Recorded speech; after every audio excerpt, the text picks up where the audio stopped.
Germany, like many countries, faces a growing threat of Islamist extremist terrorism. But there's one key difference in how Germany fights its war on terror. When it comes to key intelligence, the most important tool, Germany relies almost entirely on the U.S. Reporting from Berlin, Scott Thuman asks, what does the U.S. get out of the deal?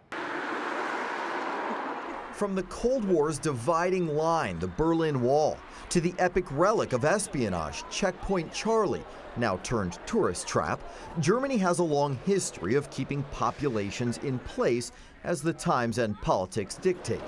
But Germany is now struggling to separate and contain suspected terrorists and stop an ever-growing string of attacks.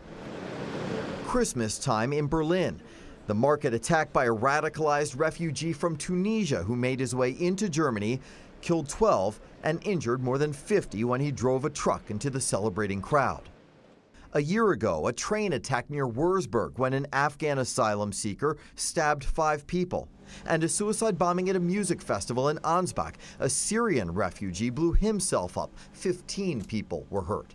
I personally think that the rise in the number of terrorists here in Germany is primarily due to the refugee flow of 2015. We do see at least dozens of suspects, if not more, who have been members of ISIL, the Nusra Front, smaller organization. Guido Steinberg is one of Germany's leading experts on terror and has advised governments on countering its spread. Some years ago, we would have talked about, let's say, 100 or 200 Germans who went to Pakistan to join Al-Qaeda and its affiliates. Today, we talk about numbers of 900 who have went to Syria within 4 years. That's a significant rise, and it's an experience all Western nations have made. Germany, though, has an uncomfortable truth when it comes to the use of authority and intelligence to control its people.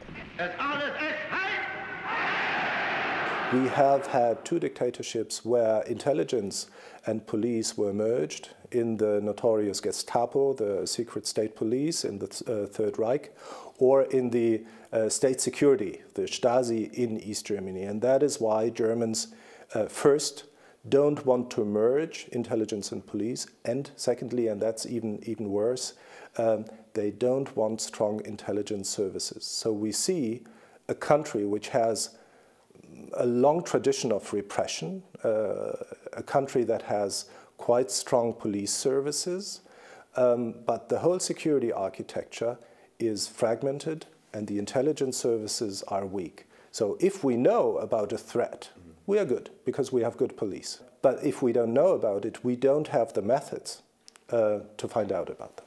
If history is their hindrance, America may be their answer.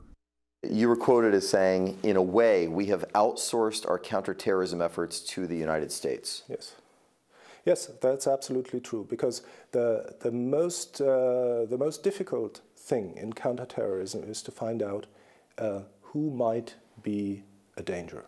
But this first information in many German plots came from the NSA several times, and that means we have outsourced probably the most difficult part of German counterterrorism to the United States.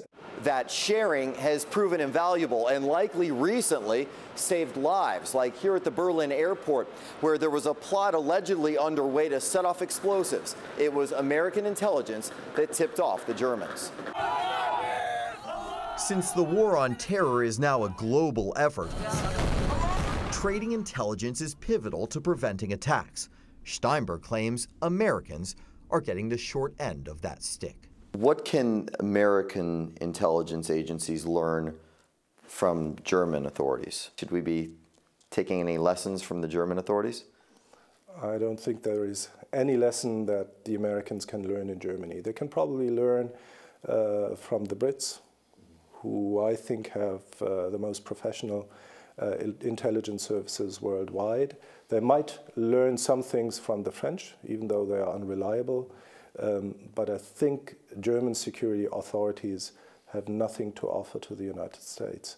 Is it an unfair relationship? Are the Americans providing vast amounts of intelligence that is help keeping Germany safe, but the Germans are not able to provide the same for America?